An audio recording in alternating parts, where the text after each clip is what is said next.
India में AI के लिए मैसिव डेटा सेंटर्स बन रहे हैं, सेमीकंडक्टर फैक्ट्रीज आ रही है, मैन्युफैक्चरिंग एक्सपांड हो रही है, इलेक्ट्रिक व्हीकल्स बढ़ रहे हैं और 2047 तक इंडिया एक डेवलप्ड इकोनॉमी बनने का टारगेट लेकर चल रहा है। लेकिन इन सब के पीछे एक इनविजिबल रिक्वायरमेंट है 24/7 रिलायबल और मैसिव अमाउंट ऑफ इलेक्ट्रिसिटी। और यहीं से इंडिया की न्यूक्लियर स्टोरी इंटरेस्टिंग हो जाती है।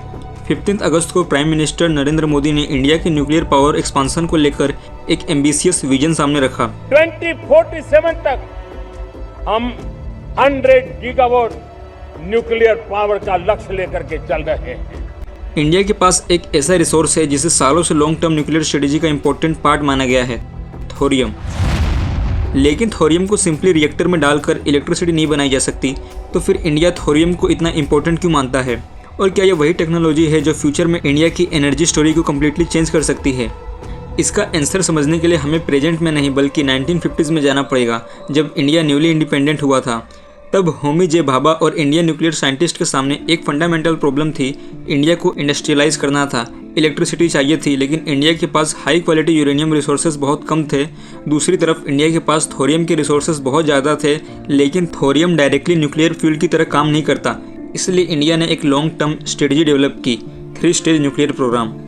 पहले स्टेज में यूरेनियम बेस्ड रिएक्टर से मिलने वाले न्यूक्लियर फ्यूल साइकिल से प्लूटोनियम जनरेट होता है। फिर सेकंड स्टेज में फास्ट ब्रीडर रिएक्टर्स का यूज होता है और इवेंचुअली थर्ड स्टेज में थोरियम। अब सबसे इंटरेस्टिंग पार्ट समझो।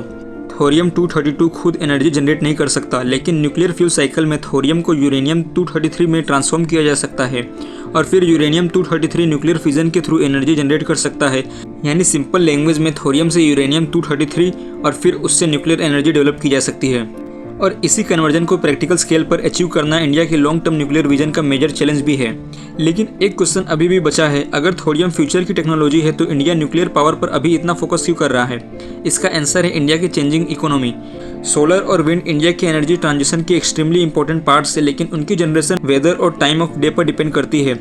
Nuclear power continuous electricity generate provide कर सकती है, इसलिए इंडिया का फ्यूचर एनर्जी सिस्टम किसी एक सोर्स पर डिपेंड नहीं करेगा, सबका कॉम्बिनेशन होगा और न्यूक्लियर इस मिक्स में एक इंपॉर्टेंट रोल प्ले कर सकता है। अब वापस आते हैं 2047 पर। इंडिया डेवलप्ड इकोनॉमी बनने का टारगेट लेकर चल रहा है, लेकिन डेवलप्ड इकोनॉमी सिर्फ जीडीपी से नहीं बनती, उसके पीछे इंफ्रास्ट्रक्चर होता है, मैन्युफैक्चरिंग होती है, टेक्नोलॉजी होती है और इन सब के पीछे होती है एनर्जी। इसीलिए इंडियाज न्यूक्लियर एक्सपांसन को सिर्फ इलेक्ट्रिसिटी जनरेशन के टारगेट के रूप में देखना इनकम्प्लीट होगा। ये एक्चुअली एक मच बिगर क्वेश्चन है, can India build enough reliable energy capacity to power its next phase of economic growth?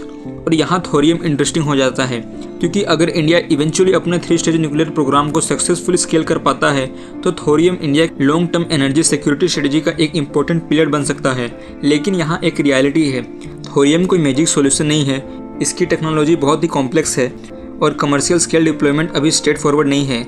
Nuclear reactors को बिल्ड करने में टाइम और ह्यूज कैपिटल लगता है, साथ ही सेफ्टी और रेगुलेशन भी क्रिटिकल है। इसलिए इंडिया का इमीडिएट न्यूक्लियर फ्यूचर थोरियम पर डिपेंड नहीं करता। Thorium is a long term bet. इसमें पहले इंडिया को एग्जिस्टिंग न्यूक्लियर कैपेसिटी एक्सपांड करनी होगी, फिर फास्ट ब्रीडर टेक्नोलॉजी को मैच्योर करना होगा और फिर थोरियम फ्यूल साइकिल को कमर्शियली वेरिएबल स्केल तक ले जाना होगा।